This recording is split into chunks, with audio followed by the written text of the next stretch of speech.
today we have Professor Divakar Shukla, who is the Dean and Faculty of Journalism at Jagran Lake City University, Bhopal. So, welcome to College Dunia, sir. Thank you so much, Mr. Sir, our viewers would like to get a brief introduction of yours. Thank you so much for having me for this chat. I had a pretty diverse, journey as a professional. After finishing my economics and development studies and those kind of academic credentials, I got into Indian Express in the space of social communications and social marketing. But coming from a background where my family has been into development, into bureaucracy, into areas which connect them to the public. The public life, and I say public life means from a community impact perspectives or development perspectives, always attracted me.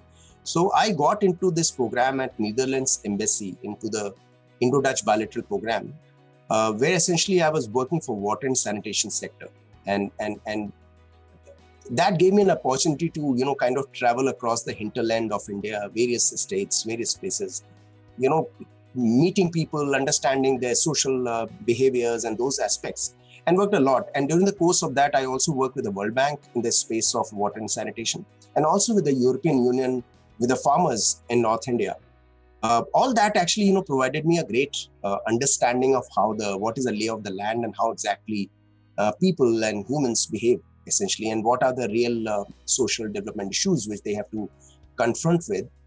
One of the things which, Nishtha, I realized at that point of time is that there are different ways in which you can make an impact. And there are different spaces where a lot of work has to happen. And I realized that communication was one of the key areas which actually can provide a big solutions to the world and can make a big difference. So that actually that pushed me to get into one of the world's biggest organization called Ogilvy. I worked with Ogilvy for almost about 14 years in different capacities of strategy, rural marketing, public relations, corporate social responsibility, and social marketing. And an amazing experience, an amazing organization, because it gave me so much of a perspective, not just for India, but for the world over. From there, as you know, many of the professionals in the world who go to the universities and institutions to teach as guest faculty, I used to get opportunities to go to IIMs, Ranchi, MICA, Jagran Lake City University, the top institutions, where it was always great happiness to interact with their students. And that is really what made me realize that the world needs the industry and universities to come together. And when the opportunities to come to Jagran Lake City University came up, to lead this School of Journalism and Communication, I had no second thoughts. I said it is a great place to come over, and I have been very happy since then. A lot of work has happened. We used to have a school with very less number of students, I remember, and today it's a massive faculty with 3 schools under its belt, which is Jagran School of Journalism and Communication, which runs journalism and advertising and digital media programs, UG, PG both, as well as the School of Visual Arts and Design, which runs the films, animation, VFX, design programs across different breadth. And also, we recently had the 3rd school starting under the faculty, which is the Jagran Viscraft Mime School of Entertainment and Events. So, pretty long, interesting journey, and keeps me kind of excited every day that I walk into my class or walk into my office. So, it's been fun. Okay. So, sir, being the Dean and Faculty of Journalism and Creative Studies, what are your roles and responsibilities towards the students and towards the university? Look, I head I'm the Dean for Faculty of Journalism and Creative Studies, which, as I said, comprises of 3 primary main flagship schools, running almost about 16 UG and PG and PhD programs across different spaces. My core role essentially is to obviously be the mentor to not just for the students, but also to my colleagues and members of the faculty. That's number one. The second role, which I see myself, bringing to the table and constantly, make efforts towards, is to ensuring that Faculty of Journalism and Creative Studies really plays a decisive and impactful part in the growth of Jagran Lake City University, not just in India, but internationally as well. That essentially means that I have to constantly bring greater value to the university operations under the stewardship of my Honorable Vice Chancellor, Chancellor, as well as my Pro-Chancellor. That we constantly do. But to be honest, Nishtha, at the end of it, we are all mentors. We are all faculty members. I teach as well. That brings me to the fore that I have to ensure that I play an academic leadership role, which any good professional would want to play or aspire to play. Now, that brings me to the leadership part of it. Maybe that my answer would actually, be in the zone of what exactly, how I look at the leadership itself. So for me, I mean, the first thing for any other leadership to understand or leader to understand is that society holds you accountable and responsible for how you champion or how you mentor people, right? If I'm able to bring better quality of life and a better experience to my students and my colleagues in the faculty and my stakeholders, then they'll treat me as a better leader. And an interesting part of any leadership is that I cannot say that I'm a leader. It is the others who call me a leader if I've done my job better. So that essentially is the way that it works. So for me, leadership essentially is nothing else but ensuring that I'm able to bring that positive energy, mentorship, showing the way forward in such a way so that the people around me, my students or anybody else is able to make their lives better. They experience that particular thing better. Because if I do not do that, then I've not been doing my job well, number one. Number two, any leader, and this is exactly how I look at my role as well, is that any leader has to be authentic. He or she has to be believable. If I say something and if I do not have the conviction, I do not practice that, nobody's going to believe into me and nobody's going to follow me as well. So leadership again brings to the fore your own authenticity and believability on the table. And I think that again is one of my roles as part of the entire faculty, as a part of a dean, is to ensure that there is an authentic process, believable, convincing process which goes around as a part of my faculty.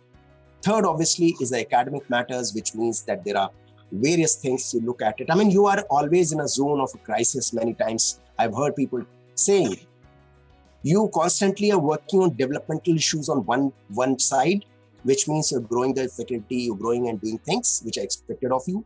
Other side, there's one part of a brain constantly looking for issues to sort out every day because people come to you, your colleagues come to you, students come to you, and they want to seek answers. Now, no leader can be one-man army, right? As we often say that, sum of all parts is always bigger than the parts themselves. So any leader can be a good leader if the parts which are working in collaboration with each other are empowered enough to take decisions and they are able to lead their lives better. If that happens, then the leadership looks good. In my context, same happens. I've been very lucky to have some amazing set of students over the years and a brilliant bunch of faculty members who bring so much value that my job many times becomes very simple. But I need to keep simple process in place so that people feel empowered enough to drive change and drive different aspects of things. I always feel that the leader in this context, in my context again related to it, is that I'm not here for a personal ambition, right? I'm here particularly because there's a purpose to do, the purpose to lead. And if I'm able to do that purpose honestly, and if I'm able to communicate very well with my colleagues as well, they would believe into me. And if that happens, then my role becomes easier.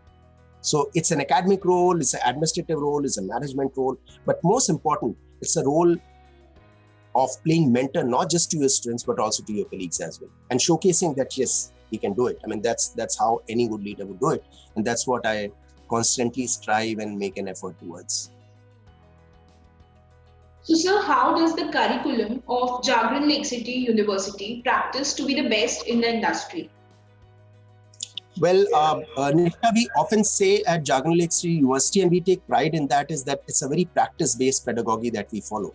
Now, I know that it appears to be a very cliched phrase to say, but to be honest, we take it very seriously. For us, it's just not a tagline in our advertising or in terms of any communication.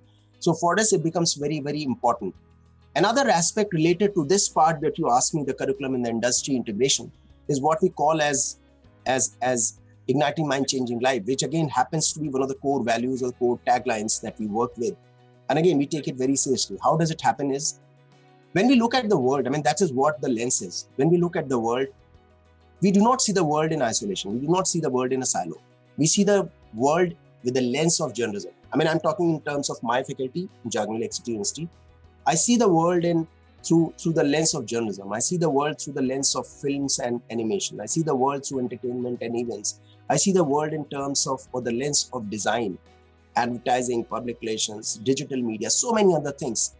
And for me, I think being a great communication professional also means that you have to become a great citizen as well.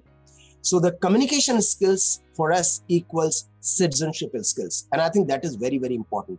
So when I see that, and when I say that, I need to integrate real world practices into the curriculum, into the university system, right? How we do it, we have different levels of doing things to integrate industry into our curriculum, into our work processes. One of the things is that the Faculty of Journalism and Creative Studies has amazing set of professionals who are working with us as industry advisory board. Now, this industry advisory council, as I call it, are creme de la creme and top of the game set of people. I mean, you would find the top 2 journalists in India being part of our industry board. Bachi Kadkaria is one of them, actually. Anshuman Tiwari, who is the editor from India Today, is again another part of it. And these people are not doing this work for any returns. They're doing it because they want to contribute to the world. They bring a lot of value from a personal perspective. I have people like Nilab Banerjee, who's one of the foremost cartoonists of India. And today he's doing a lot of work when it comes to graphics and communication and cartoons and communication.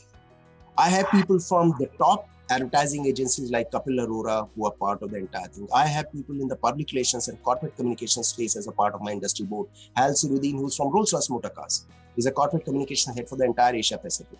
So he happens to be part of it. We have people from the top publisher of the country, the topmost magazine of the country is part of it. We have the founder and leader in one of the topmost literature festivals of the country, known festival, is part of the board. We have Sabas Joseph, who's the founder and leader of Viscraft. Now, these people are the ones who keep on nudging and providing us the compass, how to integrate industry practices into the curriculum and giving it back. So that's number 1. Number 2, we keep on updating our syllabus almost every year.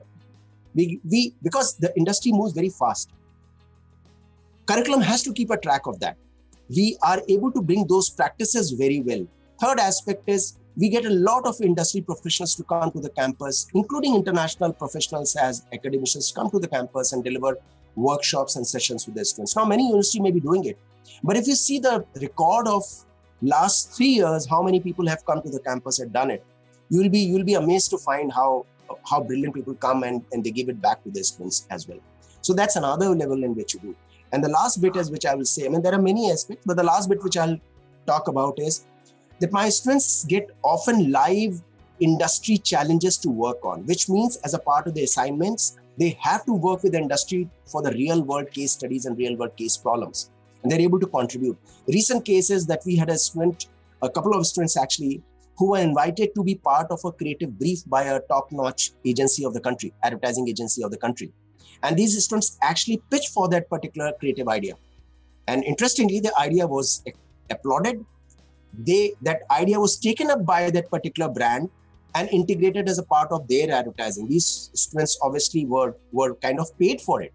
Now, what better way to actually integrate industries by putting the students in the spot, in the situations where they have to think and they have to evolve themselves. And this is a process which keeps on happening. And Isha, why this happens is because we have faculty members who are academicians, pure academicians, but many of them are from the industry who have got into the academics with the same rigor that any academician would follow. So it's a very, very dynamic process and we thoroughly enjoy it because that's what makes us lively and important and very happy about it. So what do you think should be the university's priority over the upcoming 10 years?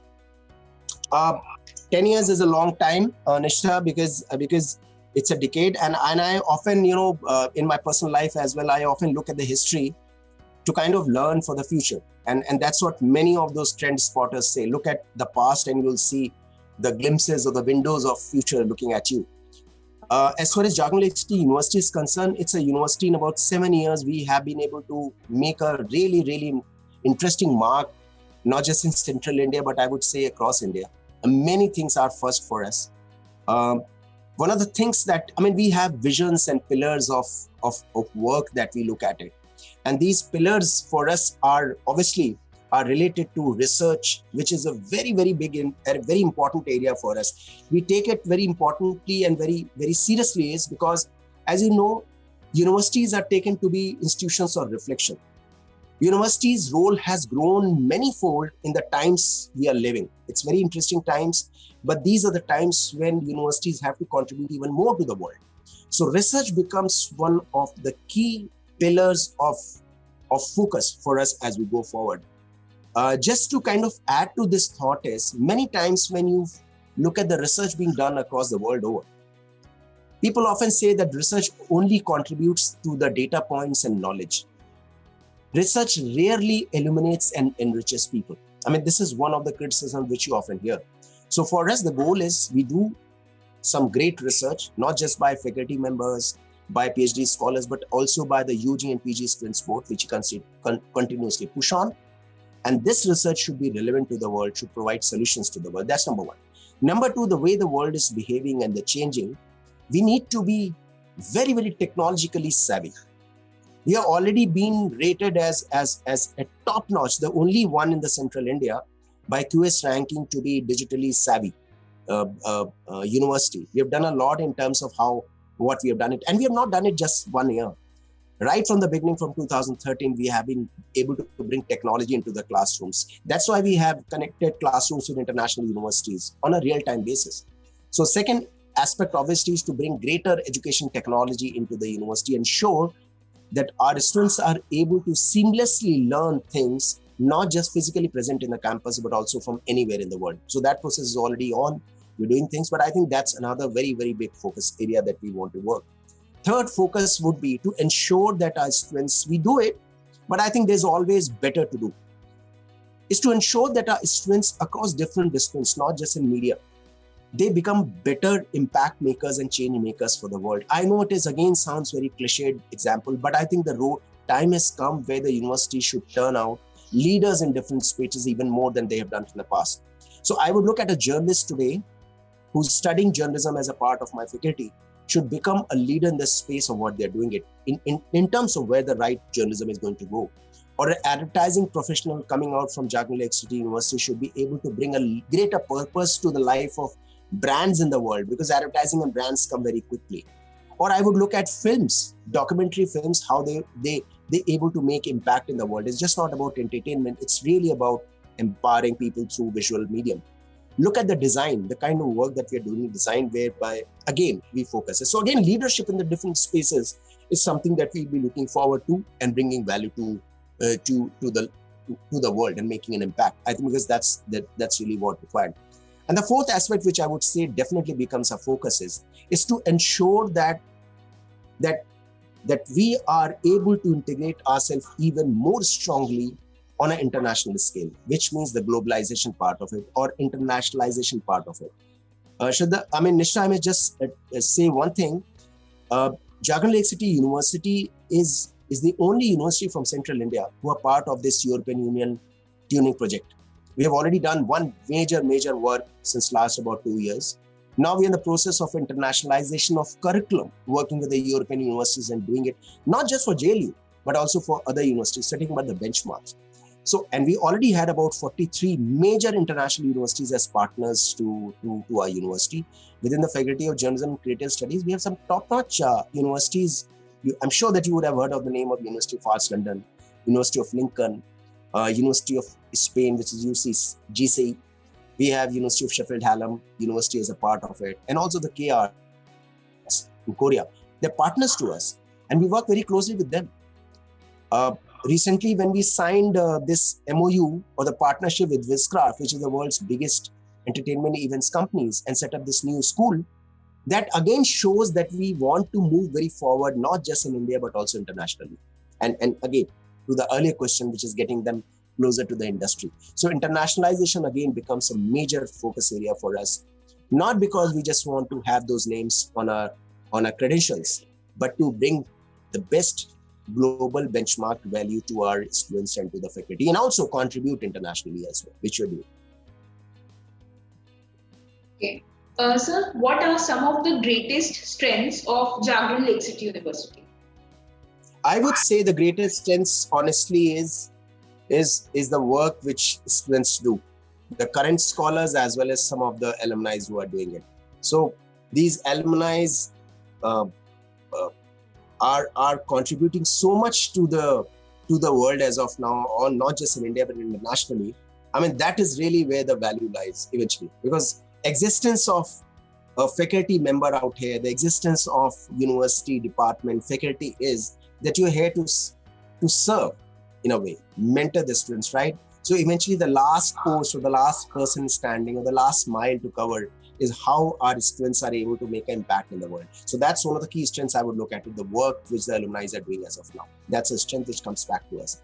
The second strength which I see very, very carefully is that, Nishtha, as a bunch of people within this university, I see, and this is a very unbiased opinion about it. It is very easy for me to praise the university and say good things, but it's a fact is when I see people around me, they're so progressive, which means for us, it is not a physical institution which plays a great decisive part for us.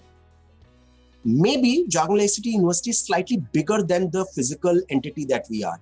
It is more of an emotional thought that which runs through. Now, it may sound very philosophical, but it's not philosophy, honestly speaking, because what we do is we look at the world in different spaces and different ways. So if there's a strength of Jagran Lake City University in audio production, for example, so we have a radio station which is a digital radio station called Lake City Live, which is run by the students. And I'll give you an example of why I say this as a strength. During the pandemic, during the lockdown times, one of the key things which everybody was facing, whether they were the kids in the world or whether it is the adults or whatever, was the inspiring stories which you need to get. The newspapers were not coming around. So it was the radio which became the biggest medium in India, as you all know, world over. Lake City Voice collaborated with UNICEF, and we brought a series of stories and stuff to people across India. And we got so many accolades to it, and that we felt happy that we have a radio station. The strength of these students is that they know what has to be delivered to the world and to the society, and they were able to bring value to it. So I would say the strength is definitely the strengths and the work being done by the members of the faculty. That's number one. Number two, we are extremely progressive because we are not afraid of jumping into the spaces, programs, disciplines, which often people shy away from. Why do we get into it? Because our compass and the North Stars is that we have to contribute and give it back to the society through education. And we continuously keep on doing it. So we pick up issues, we pick up disciplines, we pick up subjects which may not be so popular on the face of it, but we see a great number of students coming in those programs. So it helps us go forward. That's another very strong strength. We are very strong when it comes to extracurricular and sporting activities. I mean, Nishtha, we have the football team of Jagran Lake City University is the champion team in Central India. So not just boys, we're building up a women's football team as well. It's almost there. I can see. I mean, there have been less number of students at the campus because of lockdown, but I see the students are now trickling back to the campus, and I see the girls football team playing a part. So again, extracurricular sporting faculty, sporting achievements becomes very, very big. We have clubs and all those things that supports. Of course, the infrastructure of the university, I would say, is a strong point, is because, I mean, it's an open invite to anyone, whether you're connected to the university or not, whether you are a student or not. Whenever you're in Bhopal, do drop in at the campus. It's in the middle of the forest and so beautifully cultured and manicured landscape, kind of a campus. And it's beautiful. It's really beautiful. On a lighter note, I stay in the campus. And during these times when the life had come to standstill in lockdown, I would have at least seen and documented thousands of different varieties of birds in that space. Now, tell me one thing, Nishtha, what better ambient educational environment that any student or faculty would need in the world? I mean, that's why you see the best campuses in the world is because the campuses are enriching. They motivate you to do something, right? I feel Jagran Lake City University campus motivates all of us to do some wonderful things. So that's another strength I would definitely say uh, brings in. And of course, the diversity of the faculty members coming from different parts of India and internationally, majority of them being PhD scholars, brings a greater value. The diversity of the faculty, incredible faculty members that you find across the spaces. So that could be another strength I would say. So, how do you tend to establish a healthy relationship at your university with the students, with the faculties? One of the first thing, Nishta, that any healthy relationship would entail, be it a university, be it any organization, or even families, is the respect, right? Respect comes from the fact is if I'm able to kind of give respect to you, if I give respect to you, you'll give the respect back to me for sure. Because I believe in very firmly in the matter that nobody is a bad person at heart, obviously. Everybody wants to be a good person. And a good person becomes a bad person or becomes an unhealthy person or becomes a divisive person is because you are unable to actually tap into the positive energies of the person. That's what many other philosophers would say.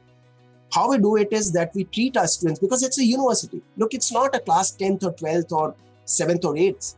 It's a university, which means the students who are coming to the university for even the undergraduate program are adults. Adolescents, but adults essentially. If you treat them in that particular way, I think the game changes, because then they look at you with a sense of respect, sense of gratitude, and sense of purpose to it. So that's number one. If we give the respect to our students, they would respect us back, and that's the basic tenet of it. Number two, which is very, very important to understand, is in the world nobody wants to be taught. I mean, that's a classic saying. Nobody wants to be taught in the world. Everybody is looking for mentors in our personal lives, in our professional lives. In a university, while we are faculty, we are teachers. We have curriculums to teach, we have courses to finish, we have examinations to conduct, we have research to do. But eventually at the end of it, I'm there to mentor my students at different stages, hold their hands and take them forward.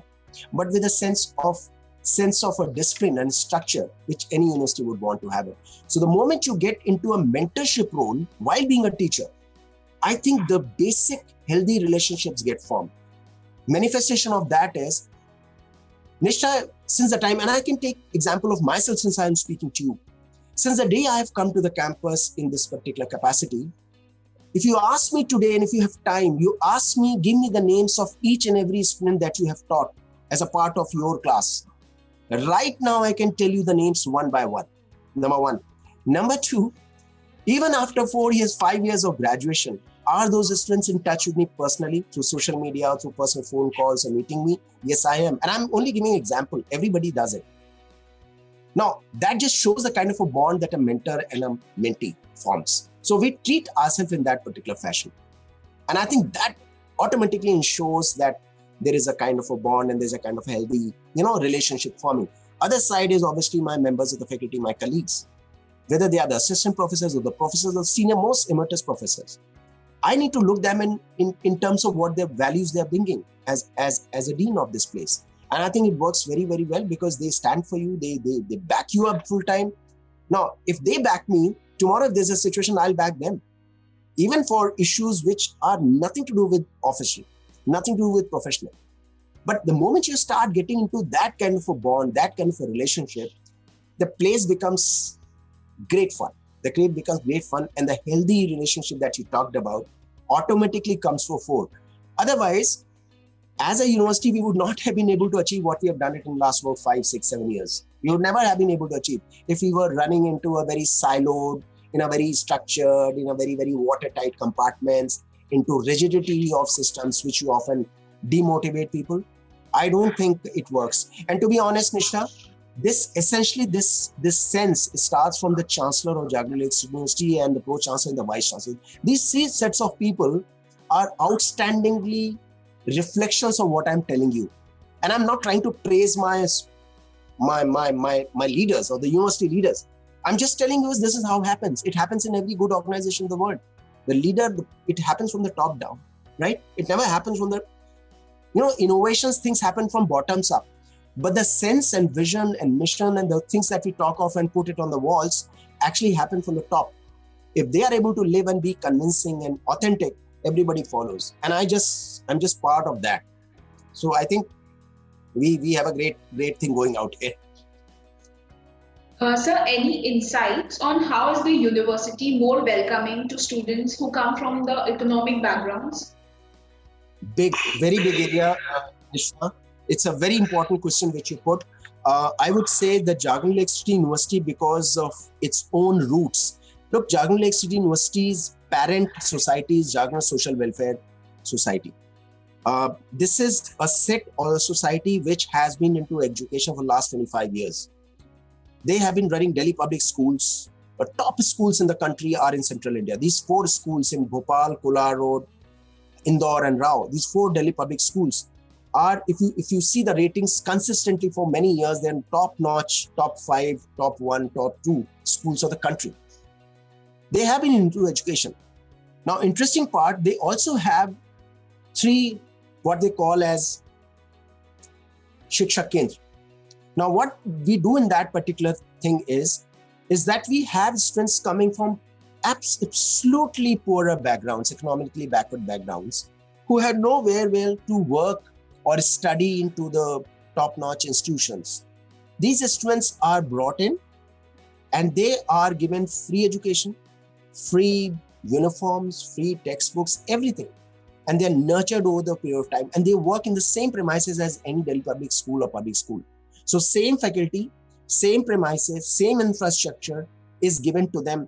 Only thing is scheduling in such a way happens so that, because otherwise there'd be too many students in a one class, but we try to do it. And then these students are merged with the Delhi public schools. The regular students, when I say regular, I mean to say the CBC mode, whatever, structure of any public school that you follow.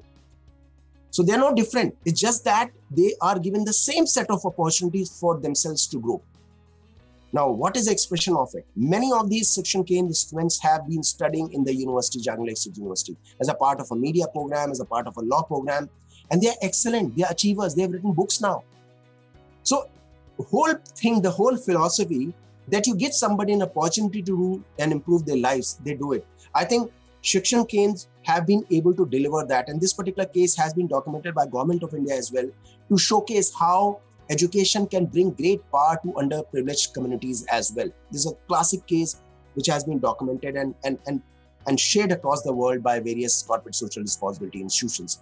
Within the university, we have many scholarships for underprivileged, which we call as a Chancellor's Friendship. In fact, very recently, we launched this Shri Gurudev Gupta National Media Scholarship to the tune of almost a crore rupees, actually, if you ask me.